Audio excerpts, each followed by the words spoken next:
You know, we gave up a 40-point quarter, and that's unacceptable. You know, if we want to continue to grow. But we showed growth in the fourth quarter, and that's huge for our team, being a young team, to be able to go through the adversity that we went through tonight against a team that's one of the best offensive teams in the league. They put up 30-plus assists on us, but we just kept fighting. We kept getting stops. We kept executing offensively, and we walk out of here with a win. You were switched to Rondo, which we've seen you do in the past. Do you think that changed things up for them a little bit? Well, I like to think so. You know, I'm able to use my length and not allow him to get into the paint as much and just try to contest the shots. And we got the timely stops in the fourth quarter that allowed us to get back into the game. How vital was it the way Kyrie started the fourth, scoring 12 points in about, I think, 3 minutes? Well, I mean, that's how special. He's a special guy, special talent. He can do it at any time. And that was key. And also what was also key was just being aggressive. And he allowed us to shoot free throws from like 8.5 on. So that was big. Can you talk about your process in deciding to take over towards the end of the game and scoring that? Well, Kyrie told me to be aggressive and stop being so passive early in the fourth quarter. He got it going, so I kind of laid back and let him go. He came to me and said, be aggressive and make some plays. So I told him all you got to do is talk to me. And I answered. And you like that when teammates are telling you that, right? Yeah, I've always liked to be challenged, either from a coach or from a teammate, and that was huge. How big was Joe Harris, the three, and then the final stop on Rondo? It's huge, man. Joe Harris is going to be a big piece for our team. He's going to have his rookie mistakes. We all know that, but mistakes can be covered when you play hard, and that's one thing that kid do, and we love that we have him. Does the Boston atmosphere bring out the best in you? I don't know. It's a town that loves sports, that knows sports. They love their Celtics, the Patriots, the Bruins, and so on and so on and so on. So to be in a town that appreciate sports in general, it's always great to be here. Did you say anything to Gronkowski?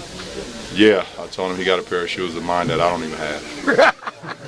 He had one tonight? Yeah, he had them on tonight. The third quarter you mentioned it was unacceptable. What was really going wrong? What defensive work you guys? Well, we came out and allowed him to take a lot of uncontested jumpers. Olenek, I think, had 3 or 4 uncontested jumpers from 3 and from the elbow. They got on transition and they started to get comfortable. It was a loose ball on the ground. We didn't get on the ground for it. There was a play where Kyrie got back and tipped the ball away, and we didn't come up with that. And those are plays that's unacceptable, and that allowed him to get 40 points, allowed him to get that lead. Well, just a mindset right now, defensively wise, for 3 quarters. It's not there. We had the answer. We were starting the first quarter. It's a process, and we learn from it. I think for our team, we have to see what we do well, what we don't do so well. It's easy to say it, but I kind of used this analogy earlier this morning that right now I feel like the young guys are like my kids. They're not accustomed to reading textbooks. They like the iPads. And you got to show them. It looks better for them, and that's the process that we're in right now. You can't just tell them. You got to show them on film and see, when they do it right. This is the result of it, and it was key in the fourth quarter that we kept up the pace. What's your general take on the Celtics?